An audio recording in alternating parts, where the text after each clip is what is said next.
Hey, this is Dave DeCamp from antiwar.com. This is anti-war news for Monday, May 1st, 2023.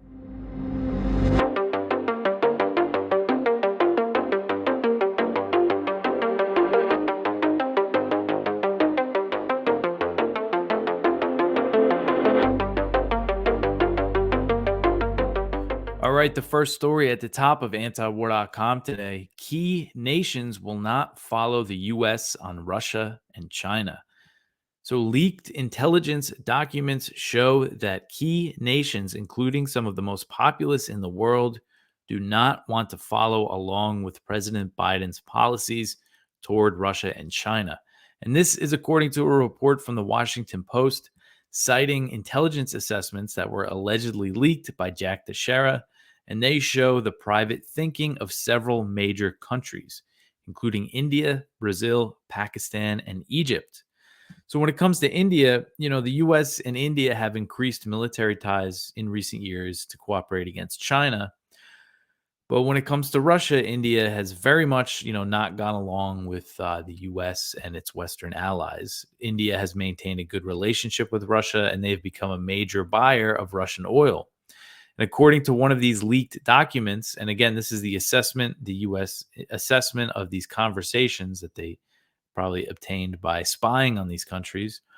According to this one document, India appeared to avoid taking sides between the US and Russia during a February 22nd conversation between India's National Security Advisor, Ajit Kumar Doval, and his Russian counterpart, Nikolai Patrushev. And again, for the US, India, a country not taking sides, to them, that they might as well be on Russia's side. They can't fathom, neutral countries calling for peace talks. But anyway, during this conversation, Doval assured Patrushev that India supports Russian participation in international venues. He said that India would ensure the war in Ukraine did not come up during a meeting of G20 foreign ministers that New Delhi hosted at the beginning of March. So some of the documents detail the private concerns of Pakistani officials as well, including a memo circulated by Pakistan's Minister of State for Foreign Affairs. So in this memo, this official said that Islamabad could, quote, no longer try to maintain a middle ground between China and the United States, end quote. They appeared to argue for Islamabad to favor, they appeared to suggest that Pakistan should favor stronger ties with Beijing over Washington, and said that preserving the relationship with the US could impact the benefits of Pakistan's real strategic partnership with China. So, and China has invested quite a bit in Pakistan, so it's not really a surprise that they're going to lean more toward China if they have to choose. And the US seems to be making countries to make that choice. And the leaked documents also included information about Lula, the Brazilian president, and his plans to form a coalition of neutral countries seeking peace talks between Russia and Ukraine, which he later discussed with Chinese President Xi Jinping. According to the Post, the leaks show officials at the Russian Foreign Ministry are supportive of Lula's plan. So the Biden administration has been very angry with Lula, very furious over him saying that the US is encouraging the conflict by pouring weapons into Ukraine. And because of that observation, the White House said that he was spreading Russian and Chinese propaganda. So Lula also angered the US by allowing an Iranian warship or two Iranian warships to dock in Brazil in March. According to one of these leaked documents, it addresses that. The Pentagon assessed Lula, quote, likely approved the port call to bolster his reputation as a global mediator and burnish Brazil's image as a neutral power, end quote. So the Pentagon did not think that the visit meant Brazil and Iran would boost military ties. So these leaks are interesting because the Biden administration has really stressed this, alliance building and working with other nations, rallying the world to follow them, and that's how they say that's key to achieving their foreign policy goals. But as tensions have escalated, many countries outside of Europe are reluctant to choose the US over Russia. And when it comes to China, it's not just outside of Europe, it's also within Europe. As Macron recently said that Europe should not follow Washington into a confrontation with Beijing over Taiwan. So it, goes against the narrative that Biden has that the whole world has stood up to Russia when really, it's the U.S. and Europe, and but most other countries outside of that, aren't really going along with it. All right, the next one here: a Ukrainian drone attack sets a Crimean fuel depot ablaze, and this is from Connor Freeman. So, a Ukrainian drone strike on an oil storage facility in the Crimean port of Sevastopol caused a massive fire, according to a Russian official. That this happened on Saturday, and it comes amid an escalation. And there's been other attacks on Crimea. So, despite earlier reporting of as many as 4 drones being involved in the strike, the Russian appointed governor of Sevastopol said that it's clear only one drone was able to hit this fuel reservoir. So the blaze at the city's harbor was assigned the highest ranking in terms of how difficult the flames would be to extinguish, but reportedly the fire has now been contained. And then as of Sunday night, I think that fire is taken care of. But this Russian official showed photos of the attack's aftermath, and he explained that nobody was injured in the fire. But it was a pretty big fireball from the pictures. Um, so, a Ukrainian military intelligence official is claiming that over 10 oil tanks had been destroyed, and which carried roughly 40,000 tons of fuel for use by the Russian Black Sea Fleet. Ukraine has not taken official responsibility for the attack, and Kiev rarely admits its role in operations on the peninsula, and as well as inside, other Russian territory. And instead, these officials just strongly hint that Ukraine was responsible. And that happened in this latest attack. Andriy Yusov, who is the Ukrainian military intelligence official, said that the attack was God's punishment for Russian air raids during the previous day in the city of Uman, where at least 23 people were killed in Russian missile strikes. So Sevastopol has seen regular attempted drone strikes, particularly in recent weeks. And then Connor just goes over, the risk of escalation here and the fact that Victoria Nuland has said, we support Ukrainian attacks on Crimea. And at the same time, Antony Blinken has acknowledged that Ukrainian attacks on Crimea is a red line for Putin. So the U.S. supports the attacks on Crimea. They know it's a red line. It means it could lead to a major escalation. And this happens as this counteroffensive we keep hearing about is expected to happen soon. Some reports are saying any day now. It's tough to predict this stuff, but we'll see how it plays out. All right, the next one here. This is just a short article from Reuters I thought was interesting. The Pope says that the Vatican is involved in secret Ukraine peace mission. So the Vatican is involved in a peace mission to try to end the conflict between Russia and Ukraine, Pope Francis said on Sunday, adding that it was also ready to help repatriate Ukrainian children taken to Russia. So this was the Pope, and he said this on the way home from Hungary. He said, quote, "There is a mission in course now, but it is not yet public. When it is public, I will reveal it. I think that peace is always made by opening channels. You can never achieve peace through closure. This is not easy," end quote. So the Pope added that he had spoken about the situation in Ukraine with Hungarian Prime Minister Viktor Orban. And Orban, of course, has been calling for peace talks this whole time. Maybe not the whole time, but a lot recently, at least, calling for a ceasefire. And he got a lot of heat from the U.S. The U.S. ambassador to Hungary, just for that, for calling for a pause in fighting. And he also met with the representative of the Russian Orthodox Church in Hungary. So I think, who knows how extensive this dialogue that he's involved in goes. And he said that they spoke of all things in these meetings in Hungary, including Ukraine. And since Russia invaded Ukraine in February 2022, Francis has pleaded for peace practically on a weekly basis and has repeatedly expressed a wish to act as a broker between Kiev and Moscow. So far his offers have failed to produce any breakthrough. And, he's previously said that NATO expansion, he's not just saying everything's all Russia's fault. He has acknowledged that NATO expansion, played a role in provoking this war. Hopefully, it's just good to see more people pushing for peace talks, as we have China and Brazil doing it, and now the Pope and Hungary as well. we'll see if it gets anywhere. All right, the next one here. Russia vows response to Poland seizing an embassy school in Warsaw. So this was kind of a weird story. Poland on Saturday, they seized a building in Warsaw near the Russian embassy that was used as a school for the children of Russian diplomats, and this drew protests from Moscow. So Russian Foreign Ministry spokeswoman Maria Zakharova said that Moscow would respond very harshly. Polish officials said that the building was owned by Warsaw's City Hall and claimed that it was taken by Russia illegally. But Moscow said that the seizure was illegal, and they're saying that it violates established rules for diplomatic relations. So who knows how Russia's going to respond? Maybe they're going to close some kind of Polish diplomatic facility inside Russia or kick out some diplomats. That's another thing that's been going on throughout this war that I haven't really covered too much because there's just been so much other stuff. Is sort of these diplomatic spats between Russia and NATO countries. A lot of NATO countries have expelled Russian diplomats.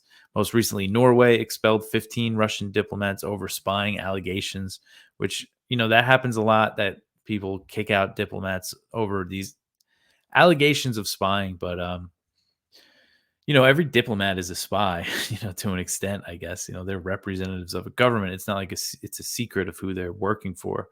But this is something that happened with the U.S. and Russia for a while, really starting in 2016. The Obama administration, at the end, one of his last moves was he kicked out a bunch of Russian diplomats over those allegations that Russia interfered in the election, which turned out, just to not be nonsense.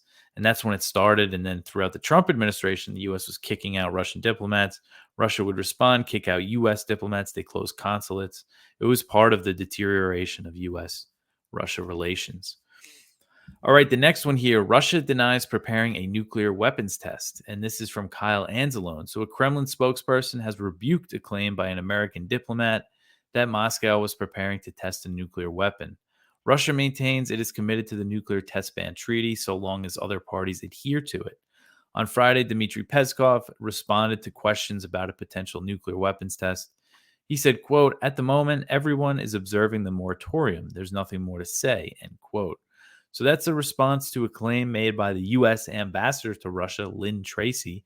Apparently, she's accusing Russia of planning to test a nuclear weapon. I don't know where she got that from.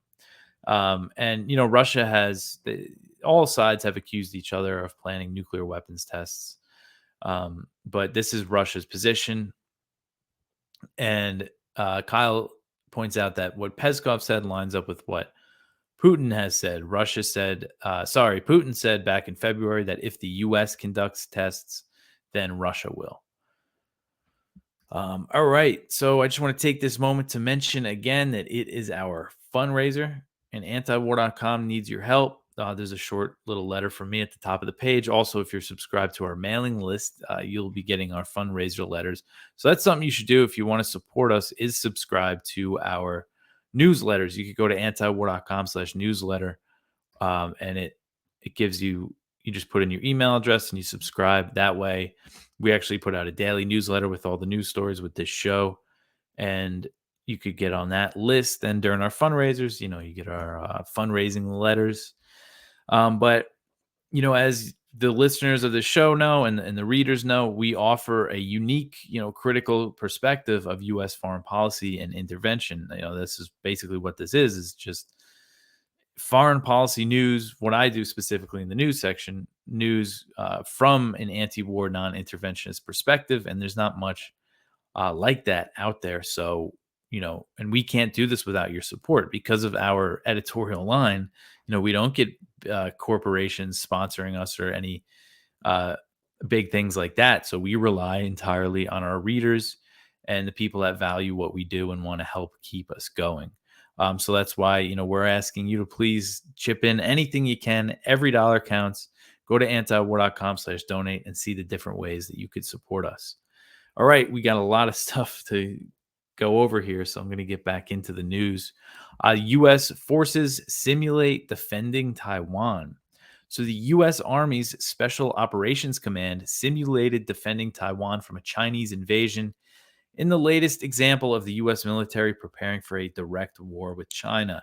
So according to military.com, the drills were part of the this U.S. Army Special Operations Command annual capable exercises, and they took place at Fort Bragg in North Carolina. The soldiers simulated being inserted into Taiwan during a Chinese attack. So it marks the first time that Taiwan has been the scenario for this annual exercise, and it demonstrates the U.S. Army's shift away from counterterrorism to preparing for wars with major powers. Military officials leading the drill explicitly named China's People's Liberation Army, the PLA, as the enemy. And, this is unusual, apparently, according to military.com. This is an unusually direct move given the military's hesitancy to overtly suggest conflict. They usually don't say this publicly, even though when it is clear who they're drilling against.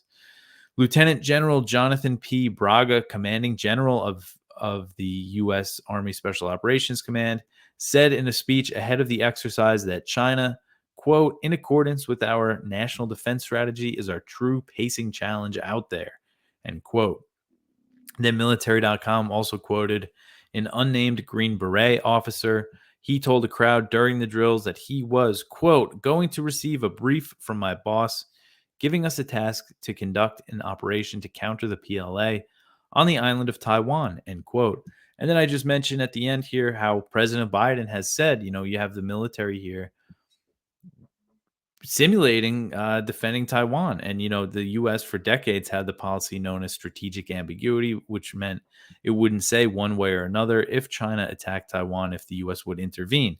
And that serves two purposes. It kind of keeps China guessing, and it also keeps Taiwan in check a bit. It doesn't embolden them to do anything that would provoke a Chinese attack or invasion, like formally declaring independence, which many think would spark some kind of Chinese military action.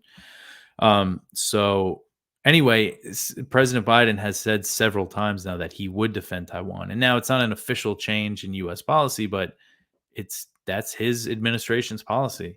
In September 2022, the last time he said he would defend Taiwan, Biden was explicitly asked if, unlike Ukraine, he would send American men and women to defend Taiwan from an invasion. And he replied yes. And the White House did not walk back this pledge. So that's why, again, I try to harp on this point a lot, that they're not talking about, supporting a proxy war against China or just arming Taiwan against China. They're talking about going to war with China, nuclear power. All right, the next one here, U.S. spy plane flies over the Taiwan Strait. So a U.S. Navy P-8A Poseidon surveillance plane flew over the Taiwan Strait on Friday, drawing a rebuke from China's PLA. So this is Colonel Shi Yi. He is the spokesman for the PLA's Eastern Theater Command. He said, quote, in the recent period, U.S. warships and planes have frequently carried out provocative actions, fully proving that the U.S. is a disruptor of peace and stability in the Taiwan Strait and a creator of security risks in the Taiwan Strait, end quote. So he also said that the Eastern Theater Command has organized troops to track and monitor the U.S. aircraft as it transited the strait there.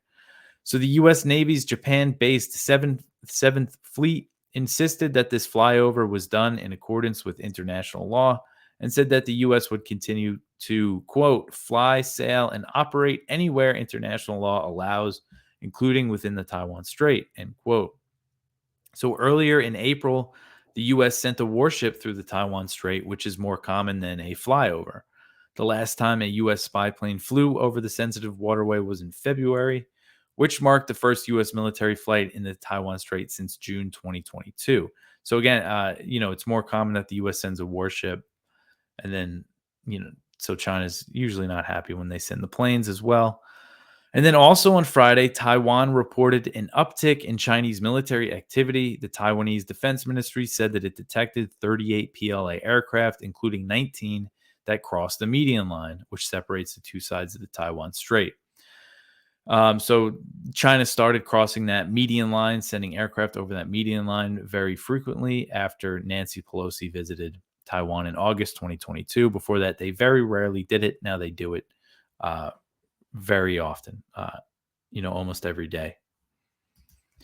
All right, the next one here. The U.S. says that will defend the Philippines in the South China Sea. So the State Department has reaffirmed that an attack on a Philippine vessel in the South China Sea will invoke the U.S.-Philippine Mutual Defense Treaty following a near miss between Chinese and Philippine Coast Guard vessels in the disputed waters. So this is the U.S. again. They say this whenever anything like this happens, that they're willing to go to war if Philippine boats come under attack in the South China Sea. So the most recent standoff took place on April 23rd when Manila says a larger Chinese ship blocked a Philippine patrol vessel after warning it to leave the area near Second Thomas Shoal, which is a Philippine-controlled reef in the Spratly Islands. It's also claimed by China, Taiwan, and Vietnam. So the incident received a lot of publicity because the Philippine Coast Guard had journalists on board during the patrol, including reporters from the Associated Press. According to AP, the Chinese ship came within 120 to 150 feet of the Philippine vessel, which had to reverse its engines to avoid a collision. For their part, Beijing blamed the Philippine vessel for the incident and said that Manila staged the near collision for the press. Chinese Foreign Ministry spokeswoman Mao Ning said, quote, "It needs to be stressed that the Philippine vessels intruded into the waters with press staff on board. This makes it clear that it was a premeditated provocation designed to initiate friction, blame it on China, and hype up the incident," end quote. So the State Department issued a statement that said the U.S., quote, "stands with the Philippines in the face of the People's Republic of China Coast Guard's continued infringement upon freedom of navigation in the South China Sea," end quote. The statement went on to vow that the U.S. was willing to go to war with China if a Philippine vessel came under attack. The statement said, quote, "The United States stands with our Philippine allies in upholding the rules-based international maritime order and reaffirms that an armed attack in the Pacific, which includes the South China Sea, on Philippines armed forces, public vessels, or aircraft, including those of the Coast Guard, would invoke U.S. mutual defense commitments under Article 4 of the 1951 U.S.-Philippines Mutual Defense Treaty," end quote. So I just think it's important to point out that this is a big potential flashpoint for a war between the U.S. and China. And it seems like things are going to get really heat up there now that the U.S. is opening these new bases in the Philippines. They're really increasing cooperation with them. And then this next story here, Marcos, the Philippine president, is heading to the U.S. to bolster ties. So this is from the South China Morning Post. And this is so Philippine President Ferdinand Marcos left Manila on Sunday for a visit to the United States as he seeks to bolster ties with Washington amid growing tensions with China in the disputed South China Sea. Marcos's visit came after that incident between between the Philippine and Chinese vessels. Marcos begins his 4-day trip with a meeting with U.S. President Joe Biden on Monday at the White House, which the Philippine leader described as, quote, "essential to advancing our national interest and strengthening that very important alliance. We will reaffirm our commitment to fostering our long-standing alliance as an instrument of peace and a catalyst of development in the Asia-Pacific region," end quote. So who knows, what sort of new cooperation they're going to announce. And it's been, very, a lot of stuff has been happening in the U.S. kind of alliance building in this region. Things have really sped up. So there might be some new announcements. I know the Philippines wants the U.S. to, do joint patrols with them. They want a U.S. Coast Guard or naval vessel next to them when they're having those encounters with Chinese boats. And I mean, how dangerous is that? Something could really spark, if the U.S. is going to be involved in those standoffs directly. All right. The next one here, the U.S. seized a tanker carrying Iranian oil. So some very, very important context about that story last week that I covered about Iran seizing a tanker. So Iran's recent seizure of a U.S.-bound oil tanker came after the Biden administration forced a tanker carrying Iranian oil to deliver the cargo to the U.S. instead of China. Using the pretext of sanctions enforcement, the U.S. Justice Department seized the tanker Suez Rajan with a court order with the cooperation of one company involved with the vessel after it was loaded with Iranian oil.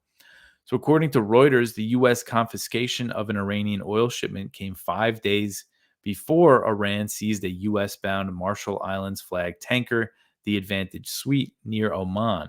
For their part, Iranian officials say that they seized this tanker after it collided with an Iranian fishing vessel and tried to flee the area. A U.S. official told the Financial Times that the seizure of the Advantage Suite, quote, appears to be in retaliation for a prior U.S. seizure of Iranian oil, which Iran recently attempted to get back but failed, end quote. So the U.S. has a history of seizing tankers carrying Iranian oil and gas and outright stealing the cargo by selling it off for profit. Iran has also previously seized tankers in retaliation for U.S. action. So last year, I forgot about this. This was in 2022. The U.S. seized a tanker carrying Iranian oil in Greece, and they attempted to take the cargo.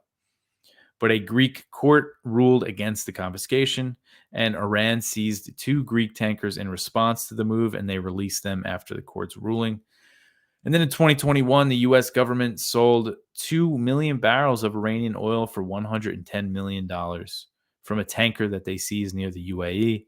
And during the Trump administration, the U.S. sold off Iranian gas that was bound for Venezuela. So the U.S. has a history of just straight up stealing the cargo. Again, it's under the guise of enforcing sanctions, but I can't think of any other word for it than just stealing, or, I mean, I guess it's piracy. But yeah, it's just important context again with that other story, Iran seizing that tanker. All right, the last one here. Israeli airstrikes hit Syria, 3 civilians wounded. So Israeli airstrikes hit targets near the western Syrian city of Homs early Saturday morning. According to the Syrian news agency Sana, 3 civilians were killed in the strikes. A civilian fuel station caught fire, and a number of tankers and trucks burned as a result of the strike. They said that the Israeli airstrikes were launched from the direction of Lebanon. So April and March saw very heavy Israeli bombardment of Syria amid this political crisis in Israel over Prime Minister Benjamin Netanyahu's judicial overhaul. A few days before the strikes in Homs, Israel shelled southern Syria and later dropped threatening leaflets in the area, warning Syrian soldiers against cooperation with Hezbollah. Back in the beginning of April, separate Israeli airstrikes in Syria killed 2 members of Iran's IRGC, and then other airstrikes killed 2 civilians. And then in March, they took out Syria's Aleppo airport. Twice they targeted it and temporarily put it out of service as it was receiving earthquake aid flights. So there's been a real escalation in Israeli operations. And so this airstrike was the first one I've seen in a few weeks, though. The thing before that was artillery shelling. And then I believe there's another artillery shelling before that. Some of it was in response to rockets being fired from Lebanon, or they're blaming. There were some rockets, I think, fired from Syria too. They blamed on Palestinian resistance groups. Yeah, so this is this happens a lot. These Israeli airstrikes in Syria, and we don't hear much about them. Israel doesn't comment on individual strikes, but they do, acknowledge that they bomb Syria pretty frequently. But that's it for the news. You could go check out our Viewpoints, one from Joe Shanley, Wagner in Africa, Everywhere, All at Once. It's over at his Substack. We have one from Ted Snyder, How Big is Bricks? One from Sam Biddle, Army Info Warfare Division wants social media surveillance to protect NATO brand. That's over at The Intercept. One from Ramsey Baroud, How the Nakba Came to Define the Collective Palestinian Identity. And then our spotlight is from Daniel Larison, Lawmakers Push Dangerously Hawkish Ukraine Resolutions. And that's over at Responsible Statecraft. But that is it for me for today. Again, it's our fundraiser. Please help us out if you can. antiwar.com/donate. If you can't donate, you could tell your friends about antiwar.com. Get the word out there. Share the show around. Subscribe on YouTube or Odyssey, Rumble, wherever you want to watch videos. If you listen to the audio, leave a review especially if you listen on Apple. What do you call Apple Podcasts? That really helps. All those things help. But that's it for me for today. I'll be back tomorrow with some more news. Thanks for listening.